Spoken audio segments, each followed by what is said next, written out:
Resepi kita ke sekali tu ianya donat kampung mini. Resepi donat kampung mini tu cukup simple. Kita kena bahan dia ke senang-senang je. Donat tu pun cukup gebu, cukup anjal. Okey, keterubah di tu kita nyendia 1/2 cup air nyiluk kuku.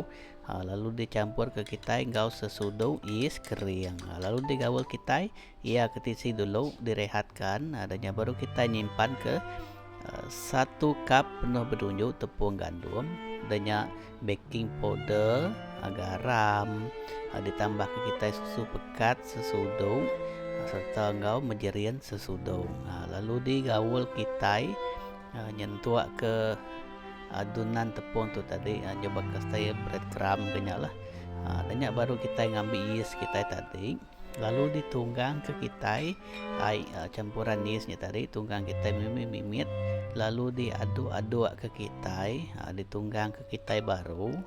Okey, lalu digaul kita. Jadi tu tadi adunan aku tu bakal ya kelalu hancur, kelalu lucak, lalu ditambah ke aku tepung, lalu digaul aku baru nyentuak ke ya. Tak lekat bajari betul lah diuli. Okey, lalu ditudung direhat ke kita, adanya lalu ditumbuk-tumbuk kita lah kena moyangin ya. Okey, adanya lalu tahu dirata ke kita, lalu digiling kita lah atas kertas minyak begitu.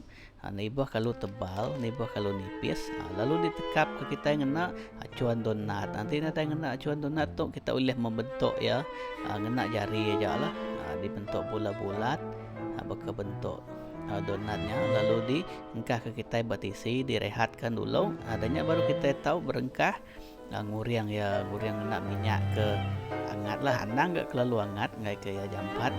Angus bagian luarnya, dalamnya lagi bedau mansau. Kira ngena api ke sedang, diguriang kita perlahan. Adanya udah ya mansau, lalu tahu diangkat ke kita, ditos ke kita minyak, lalu tahu digerabu ke kita pak gula pasir. Kena gula pasir aja lah topping donat kampung mini kita pan tembung arah makai.